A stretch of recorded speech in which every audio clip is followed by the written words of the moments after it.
Through the scope, I've been hearing some things online. Every time I see some of these instances where you guys like to get ahead of yourselves and become a prisoner of the moment, I can sit back and think, hold on, maybe what they saying here might have some legs. Maybe they might not be speaking so prematurely. Maybe they might actually have a good claim here. And then I start sitting back and thinking, put the evidence in front of me. And what I want to do is bring y'all into that evidence today. Because while y'all see by the title today, I didn't make this up. I seen enough people say this, and I feel like this is only going to grow. As long as he keeps doing these type of stat lines, man. I've been seeing people saying Jokic is top 10 all time already. And people have opinions. I understand you may feel that way. I don't got no issue with you saying it. It's the definitive nature. The audacity that some of you guys are saying it with. As if he has done enough already in 6 or 7 years to be above a lot of guys' career. Now, maybe he might have. I'm going to lay out my own thoughts along with some of the things that I've looked at to compare to some of these players. I want to give y'all my top 10 as well and my criteria. I feel like that's only right to, criticize somebody else's list. I got to at least put mine on Front Street and allow y'all to see where my thinking is. But the Jokic to be top 10 all time, I understand why y'all having the conversation. I get it. Y'all having the conversation because we're watching this guy on a night-to-night basis basically fry every team and every player that's in front of them. We listening to coaches on press conferences telling y'all that they need to kidnap Jokic is the only way to stop him. We watching him manipulate everybody on the court like a chessboard, and there's literally no answer for him. Dominating, whether it be scoring, assists, rebounding. I get why what he's doing is making y'all just get stuck up in the moment. I get it. I wholeheartedly get it. There's literally nobody in the league that can rival his production. And it's been that way for 3 to 4 years. This dude has been at the top, best player in the league for the last 3 to 4 years. It's not a lot of people that can say that. There's very few people that can say they've been the best player in the league for 3 to 4 years. So I get why the conversation is being started. But we need to start, we need to break this down. I'm going to give y'all first why I feel like personally he does not make any top 10 lists. I wouldn't even consider him close to the top 10 right now. And I'm just going to jump right into it. I wouldn't even consider him close to the top 10 right now. One of the main reasons is I'm going to remain consistent. If you are 7 foot, there should be no reason you are only good on the offensive end and considered a quote-unquote liability on the defensive end. I have no room for excuses for a 7-footer. If you are Chris Paul height at 5'10", or you was Muggsy Bogues at 5'3", or if you were, Pat Bev at Pat Bev probably like 5'11", 6 foot at best, and these guys are legit pests for guys that are 6 inches taller than them. I can't give somebody like Jokic an excuse. Well, your team currently is one of the worst team defenses in the league, and rim protection is one of the reasons why they are one of the worst teams in the league. And throughout the years, it's been clear that you aren't a defensive stopper, and you ain't gotta be elite, but you can't be a liability. And we can clearly say Jokic has not been a good defensive player night in and night out. He has no type of defensive awards or accolades to his name for that reason. So to be in my top 10, you gotta play both sides of the ball. You got to. If you that tall, you 7 foot, you gotta play both sides. You gotta play both sides. Everybody that I have in my top 10 has been elite on both sides of the ball. And if there's somebody on there that hasn't been elite, they had to be so dynamic offensively and have everything else I list that I was able to bypass that. Another reason you got to make my top 10 list is you need to have more than one ring in your prime. Everybody I got on my list, or probably in most of y'all lists, has more than one ring. Just think about it in your head. Go down the list of players that y'all know in the top 10 all time for y'all. I'm pretty sure they got more than one ring. There's no way I'm going to put Jokic in there already with only one ring. That is crazy. That is crazy to me. Now, another reason Jokic is not going to make my top 10 personally. What I'm going to go into here is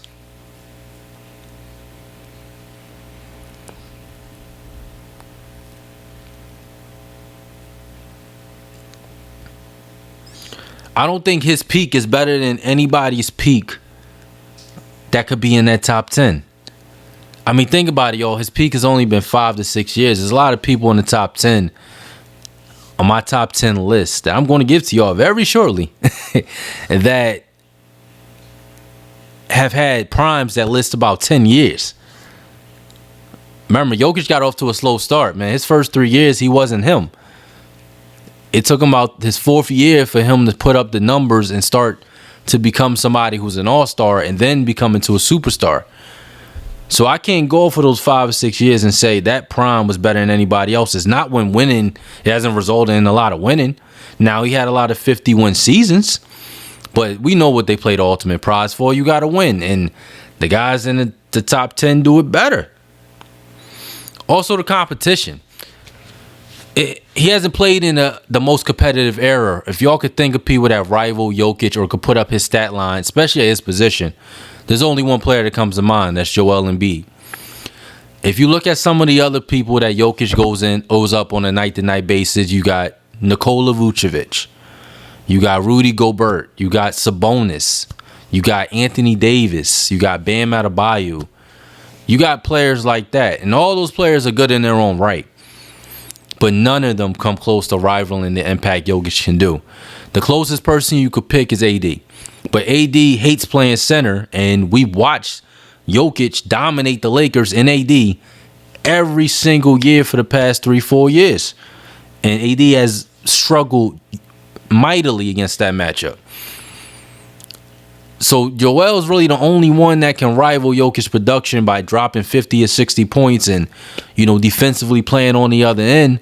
That's the only other person. If you start looking at some of the competition of some of the guys I'm going to list off before, they had to go up against a lot more. So let me stop speaking about this hypothetical list that I keep relaying to. I'm going to give y'all my list and my criteria for the list. So this is my top 10. Mike, and this is in order too. I ain't scared. I ain't scared. I ain't scared of none of y'all. This is in order. I got Mike at 1, LeBron at 2, Kareem at 3, Duncan at 4, Kobe at 5, Magic at 6, Bird at 7, Shaq at 8, Hakeem at 9, and Steph at 10. Now, I know y'all hear that last name, and you might be calling me a hypocrite.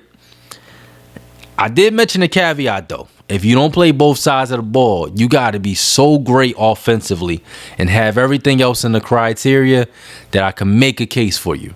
And that's the reason Steph goes in there. Otherwise, I could have put people like Bill Russell and Wilt Chamberlain, but I haven't seen them, y'all. I really don't want to put them there just because of them being old. I understand they pioneers, they're great players, but I haven't seen them play. And again, at the end of the day, I could kind of poke holes on why reason I wouldn't put them there. Whether it be, Wilt, he has the numbers, but for those numbers, how dominant he just wasn't winning. Now, he was going against, Bill Russell every year, and Bill Russell had a stacked squad. But at the end of the day, it ain't no excuses. Your resume is your resume. You wasn't winning, you wasn't winning. Now, he got a second ring when he went to the Lakers. He was a little bit older than at that time.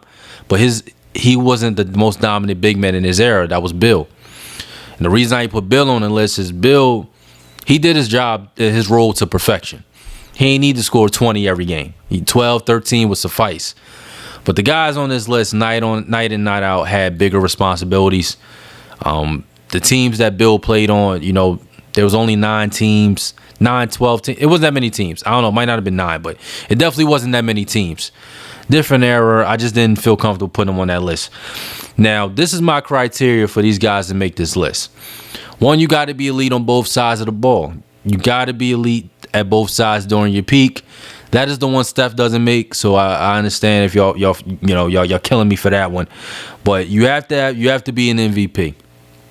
Got to be an MVP. You got to have an MVP on your list there.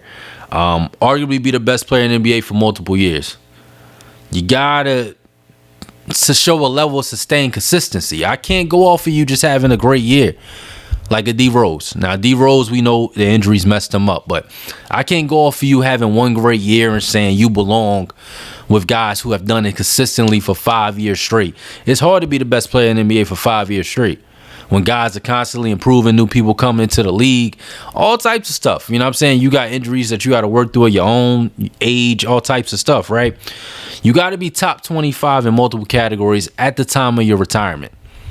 We're in the offensive explosion era, so obviously there's going to be players who finish somewhere at a certain point, but now in this era, they're getting passed by a lot of guys. I mean, DeMar DeRozan just hit 25,000 the other day, right? So you're going to be passed up by a lot of these guys, so I'm not going to punish you because you played 30 years earlier than these guys. You need to have multiple rings, and you got to be the Batman for most of your rings, man. Like, again, one ring just isn't going to cut it. These guys on the list got 3, 4, 5, 6. Like, you need to have more than one ring that, you know, to knock one of these guys off. You have to dominate your era.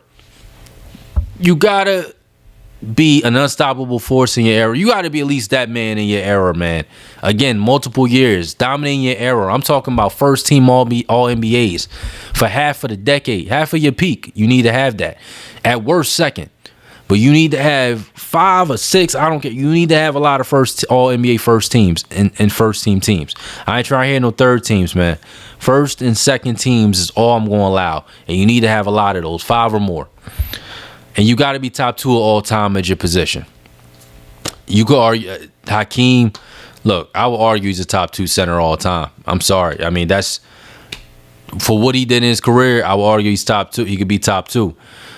Steph, top 2. LeBron, top 2. Kobe, top 2. Mike, top 2. The only one you could get me on, Shaq, you could argue he's top 2. Now, look, I get it. Shaq, Hakeem, and Kareem all in the same position. But you can argue either one of them being top 2.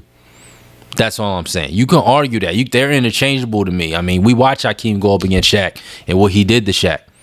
Now, Shaq was an unstoppable force, but Hakeem was elite on both ends of the court. 2 rings. One of them, he didn't even have an all-star. We watched it, right? We never seen Shaq really do that, right? Without an all-star. Even Kobe was an all-star before then. He wasn't Kobe, but he had games where he showed flashes of being that Kobe that we saw later on. Bird, again, right? Top 2 in his position, right? Magic, top 2 in his position. So these guys here, top 2 in their position. Duncan, top 2 in his position. So these guys are consistently on the list there. So you need to have a combination. You need to at least hit 6 of these 7, at least. So that's why Jokic doesn't make my list. He does not fall into that criteria there. And this is my criteria. Y'all ain't got to agree. But I do think it's a lot of prisoner of the moment situation here. Now, to give y'all benefit of the doubt, we can go over. I'll entertain arguing a couple of these names. Now, I'm only going to do a couple because I ain't going to have conversations about arguing some of these guys. They belong on this list regardless of what you say. I'll argue Steph with you. The reason I would put Steph over somebody like Jokic is Steph's prime is much longer than Jokic. Steph has been dominating since 2014, 2015. Again, Jokic has 6-7 years. Steph has 10 and he's still going. Steph just won a ring a couple of years ago. Steph's 2 rings. Matter of fact, Steph 1 ring that he won in 2022 with Wiggins being his co-star and Clay and them boys, I think is more impressive than the Jokic ring. Also, he has another ring that he won. Regardless if you want to say, Cleveland was hurt, he still was the Batman and won that ring too as well. So he has 2 rings of him being Batman and 2 other rings with him being at least 1A or 1B. That's 4. I can't put Jokic over that. And then we go to, now we talking about influence on the game. That goes to Steph 100%, right? Now, it's easier to be influential when you're a small guard because the average person is more closer to Steph than they are to Jokic. But Steph's influence on the game is head and shoulders 10 times, 50 times above Jokic. And that counts, man. If the whole league is playing like Steph on and off the court, that's a part of your legacy. That's a part of your ranking.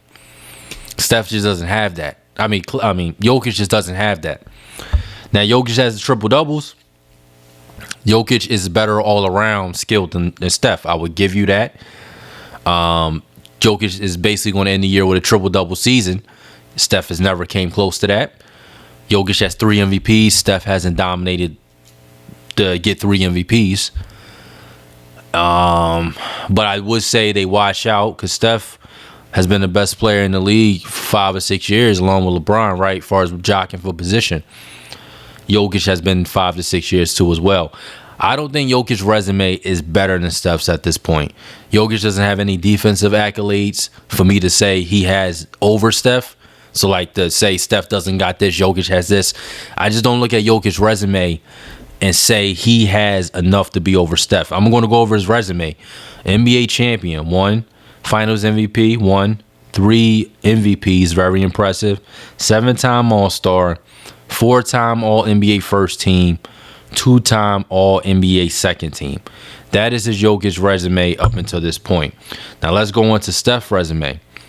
Steph's resume at this point is, because again, y'all saying that he's top 10. I'm seeing a lot of people saying he's top 10 all time right now. So I can't be like, oh, wait till he retired. No, y'all said right now. I gotta go off of what is right now. That's what y'all saying.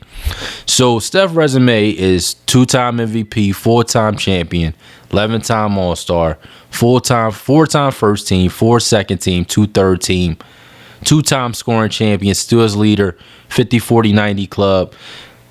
Nah, I can't do it. Now let's go to Hakeem. Hakeem, 2 rings that he got when Mike wasn't around, still was impressive. Because again, the first ring he got, he didn't have really a co-star with him. His roster wasn't that impressive.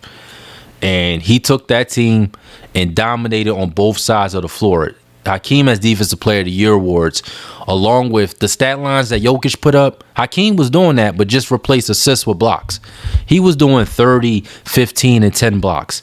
11 blocks here, 25 points, 20 rebounds. These were the things Hakeem was doing. Now, he doesn't get the same respect in the game right now just because of, for some weird reason. But he has done what Jokic has done, man. And Hakeem was impressive. It's more impressive to me when you do it on both sides of the ball as opposed to just one. And Jokic is very impressive, but Hakeem, I just think, did it a lot better. 2 rings. He has 8 all defensive teams along with the first teams, second teams that he got. Let me go off Hakeem's resume because a lot of y'all ain't familiar with him, especially if you under 30. You probably ain't too familiar. Hakeem has got 6 All-NBA first teams, 2 All-NBA second teams, 3 All-NBA second teams. Has an MVP, 2-time champion, 2-time Defensive Player of the Year award, 5-time All-Defensive first team, 4 second teams. So 9 All-Defensive teams. 3-time block leader, 2-time rebound leader. Come on, man. Jokic is not above those dudes, man. And I can't put him above Bird. Not right now. Or Shaq, Magic, Kobe. I don't see how y'all got him top 10 already. I don't understand it. Now, maybe y'all were just going crazy because of that 30-20-20 game. But I hope that ain't a serious take. I don't see how y'all make it. But maybe y'all got something. Maybe it's something that maybe I'm tripping. Maybe I ain't putting enough respect on Jokic's name. Y'all tell me. But this is why I feel about that, man. Again, this is Through the Scope. Let me know y'all agree. Jokic top 10 all time. And y'all said it now. I'm not trying to hit. I understand his career's still going. He got 5 or 6 years left. I get it.